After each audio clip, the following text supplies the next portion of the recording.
trying to make it seem like all. If it's not all, then behave like it. Hit that like button, subscribe to the channel, and share the video. You can support uncensored conversations via Cash App or buying your girl a coffee. So this is Ada, and this is the problem with saying not all Muslims after terror attacks. And I think this conversation, it can be had for a lot of other situations. We always want to say not all, not all, not all, but little do you know, it only takes a few to do a lot of damage. So if you've been following me for a while, you know I'm against blanket generalizations, and I still am. But when it comes to Islamist terror, the constant not all Muslims defense, especially after attacks carried out in the name of Islam, is no longer sufficient. It's no longer reassuring. In the times we're living in, repeating it doesn't adequately address the problem we are now facing. Have a look at this clip with me. Alaikum. Peace to you all. My name is Saba Ahmed. I'm a law student at American University. I am here to ask you a simple question. I know that we portray Islam and all Muslims as bad, but there's 1.8 billion Muslim followers of Islam. We have 8 million plus Muslim Americans in this country, and I don't see them represented here. But my question is, how can we fight an ideological war with weapons? How can we ever end this war? The jihadist ideology that you talk about, it's an ideology. How can you ever win this thing if you don't address it ideologically? Great question. I am so glad you're here, and I am so glad you brought that up because it gives us an opportunity to answer. What I find so amazing is since the beginning of this panel, which we are here about Benghazi attack against our people, not one person mentioned Muslims. We are here against Islam, or we're launching war against Muslims. We are here to discuss how 4 Americans died and what our government is doing. We were not here to bash Muslims. You were the one who brought up the issue about most Muslims, not us. And since you brought it up, allow me to elaborate with my answer. There are 1.2 billion Muslims in the world today. Of course, not all of them are radicals. The majority of them are peaceful people.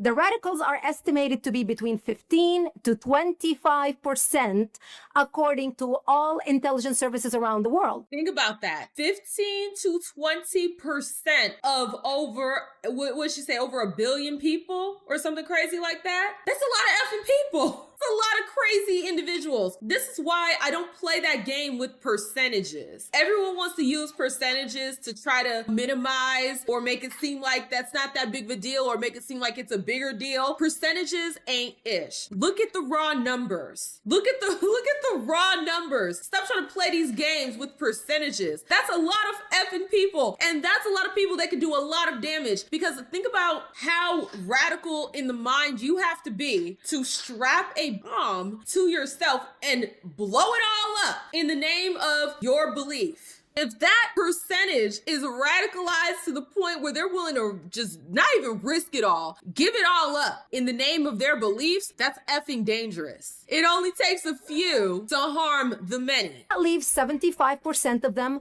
peaceful people. But when you look at 15 to 25% of the world Muslim population, you're looking at 180 million to 300 million people dedicated to the destruction of Western civilization. How many did she say? 300 million? Let me look something up to put this into perspective. What is the population size of, let's just say, Illinois? 12 million. There are about 12.7 million people in just the state of Illinois. Let's see that number again. 300 million people. 300 million. Population of Illinois is 12.7. Let's look at California. 39 million. What are we talking about here? Well, it's only this percentage. The rest are this. 300 million. And a lot of them are willing to give it all up for their beliefs. And you're telling us we shouldn't be afraid? You're saying us good Muslims are not being represented? Guess what? We don't give a fuck about y'all. Y'all aren't the effing problem. Well, you're not talking about the good Muslims. Guess what? The good Muslims are not the problem. We're not worried about y'all. Y'all are not on our radar. If you're getting over here and saying that, understand what you're doing. You're running defense for the ones who do want to harm us. You want us to stop looking at the problem, looking at the issue, because there are good Muslims Guess what we're not doing? Preventing mass destruction from those radical Muslims. Be so effing for real. So you can't say that you are on the side of peace and you're on the side of not wanting to have these problems happen. You're on the side of this, that, and the third, whoop-de-whoop. But then when conversations are brought up about how a radicalized portion of your community wants to kill all of us or put us all under, Islam against our will, well, you shouldn't generalize Muslims. Well, you want to make the conversation about how we shouldn't generalize as opposed to the ones who are crazy as cat shit that want to put us all under Islam. We don't want to be under no damn Islam. So can you really say that you're peaceful or that you're the good guy, that you're one of the good Muslims, if when we're having this conversation, you're running interference for the crazy radical motherfuckers in your group? I'm sorry, but you can't do that. It's just like with the police. You say that there's only a few bad apples, but then the other apples aren't pointing and saying that motherfucker right there is bad. The whole bunch is spoiled. And that applies for all these different communities. Like I said earlier with the passport bros, y'all running interference for these ones that want to be creeps with kids. Can you really say that you're better than, that you're not a part of, that that's not us, if you're running interference for that behavior? The point is, we don't give a fuck about the Muslims who want to just practice their religion and leave the rest of us alone and not impose their beliefs on us. You are a non-motherfucking factor in this conversation because we're not worried about you. We're worried about the others. And if hearing this conversation, you're like, well, you're generalizing, then understand you're part of the problem because you don't want us to get to the solution. The destruction of Western civilization, that is as big of the United States. So why should we worry about the radical 15 to 25%? Because it is the radicals that kill. Because it is the radicals that behead and massacre. When you look throughout history, when you look at all the lessons of history, most Germans were peaceful, yet the Nazis drove the agenda. And as a result, 60 million people died, almost 14 million in concentration camps, 6 million were Jews. The peaceful majority were irrelevant. This goes back. All these conversations are connected because it's the same mentality that causes and allows problems like this to happen in different communities. This mentality, when it comes to, well, not all Muslims and they're peaceful Muslims, this mentality is the reason why we have problems everywhere. We can never address any problem without some motherfucker standing up and saying, well, not all. You're painting all as this when we can't get to the solution. Just like every time I have a conversation about different things happening in the Black community and how there are people terrorizing other Black folks, mind you, and how that's a problem. Well, not all Black people behave obviously, but the ones who do are causing problems. They need to be handled. Those problems need to be fixed. Doesn't matter if you're like, well, it's not all. They're causing problems. What are we talking about here? Just like in the white community, the people over there, they're causing problems. The problems need to be handled across the board. This is why the polite people, the good people, they're irrelevant to the conversation when we're talking about the goddamn problem. If you're not a part of the problem, stop being a hit dog hollering. Stop running interference for the people causing the problem. When you look at Russia, most Russians were peaceful as well. Yet the Russians were able to kill 20 million people. The peaceful majority were irrelevant. When you look at China, for example, most Chinese were peaceful as well.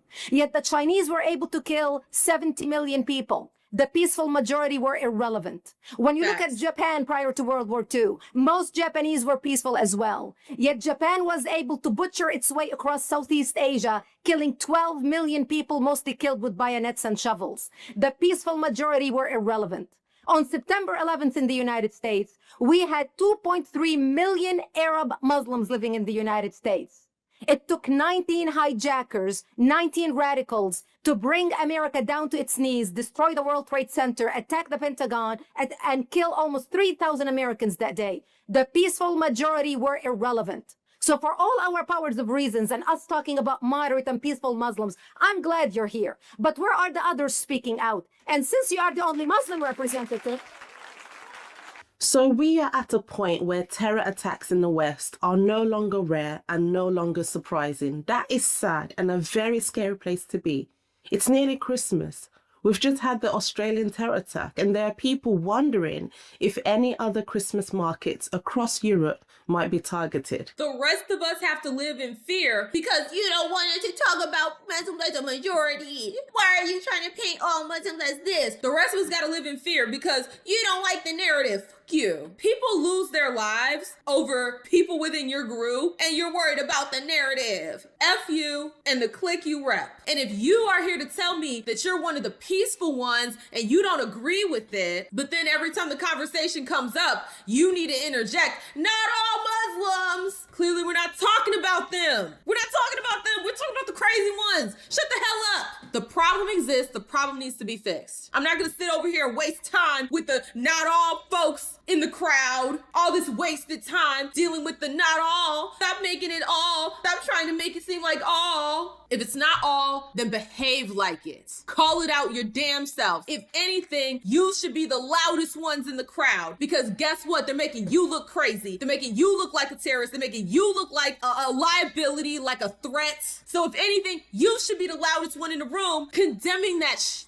Same thing I say for the Passport Bros earlier in the conversation. They should be the ones condemning it the loudest because it's your group that's going to be affected by that imagery, that's going to be affected by that narrative. Well, the Passport Bros, they just want to go over there and sleep with underage girls. That's going to affect your group. So you need to be the loudest one condemning it, calling it out. If you know something, you say something. You put them out on Jump Street and you get the authorities involved anytime you know that some foolishness is happening. That's how you get ahead of it. That's how you make sure that your group isn't defined by it. But every single time your response is, well, not all. That just shows me where your priorities lie. Your priorities don't lie in doing what's right. It's all about image. I don't want to look a certain way. I don't want you looking at me a certain way. Rather than how do we solve this problem? Because guess what? If we solve this problem, no one's going to look at you like that. It'll take time to heal, obviously, but people won't look at you like that. Because the problem got solved. This is completely unacceptable. And the more annoying thing for me is that when these attacks happen, there's usually this vibe. We're usually encouraged, directly or indirectly, not to panic, not to overgeneralize, and to treat each incident as another one-off, an anomaly, something unfortunate but not necessarily connected to anything larger. But we absolutely should panic, actually, because there is a pattern. And it is now so obvious that continuing to deny it amounts to gaslighting the public. Exactly. See what's going on over there in the UK. You can't even say who the attackers are without them knocking on your door trying to arrest you for Islamophobia. They use our laws, our kindness against us to run interference for their shiesty behaviors. All that does is run interference for the criminals. The attacks are not random. They are not disconnected. They are not inexplicable. We know why they are happening. The root cause is ideological, and overwhelmingly, that ideology is Islamism. This is not a claim about all Muslims as a group, and I'll come back to this in a little bit. But this is a claim about a belief system that repeatedly motivates violence in Western societies, regardless of how tolerant, wealthy, or peaceful those societies are. I was looking at official terrorism data recently, and it bears this out, despite all the effort to pretend otherwise. According to Europol, which is the law enforcement agency of the EU, a total of 58 terrorist attacks were recorded across Europe in the most recent reporting period. 34 were completed, 5 failed, and 19 foiled across 14 member states. Of these, 24 were attributed to jihadist terrorism, making it the largest single category. The second largest category was actually left-wing terrorism with 21 attacks. We are repeatedly told that right-wing terrorism and extremism represents an existential terror threat on the same scale as Islamist terror. But we don't need stats or data to know that this is simply not true, and Australia has now unfortunately become the latest reminder of this reality.